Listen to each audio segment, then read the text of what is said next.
La vedette circulait donc à peu près 1 mille nautiques de la côte nord de Cuba, c'est-à-dire environ 1,8 km, avec 10 personnes à son bord, 10 personnes qui étaient équipées de fusils d'assaut, d'armes de poing, de cocktails Molotov, de gilets pare-balles, etc. et qui avaient manifestement l'intention de commettre des activités terroristes en sol cubain, d'après, toujours selon le communiqué du ministère de l'Intérieur, d'après les propres aveux des 6 personnes qui ont été blessées et qui ont donc pu fournir des déclarations préliminaires. Le gouvernement cubain affirme aussi avoir arrêté une personne de nationalité cubaine qui aurait été envoyée depuis les États-Unis sur l'île pour recevoir les 10 personnes de l'embarcation et procéder donc aux activités terroristes. C'est ce que l'on sait pour l'instant. Le véritable problème aujourd'hui, c'est la coopération militaire avec la Chine.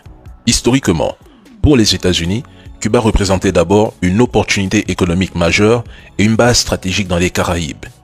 Washington a toujours cherché à empêcher que l'île ne tombe sous influence étrangère.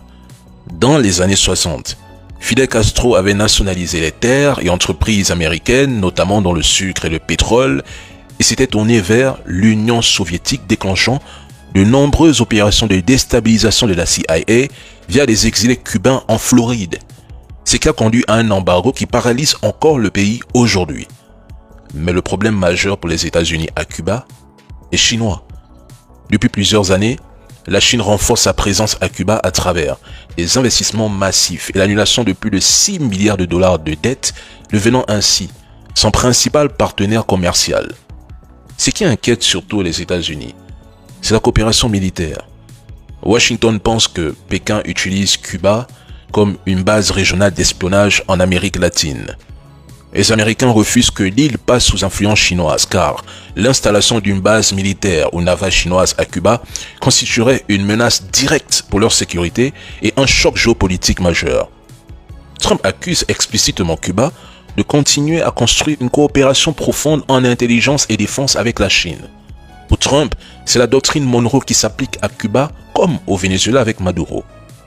L'Amérique latine est cruciale pour les intérêts nationaux américains car vous y avez le triangle du lithium, indispensable pour la technologie aujourd'hui. Il y a les plus grandes réserves de pétrole découvertes au large de la Guyane. Vous avez aussi les ressources du Venezuela avec le pétrole, le cuivre et l'or.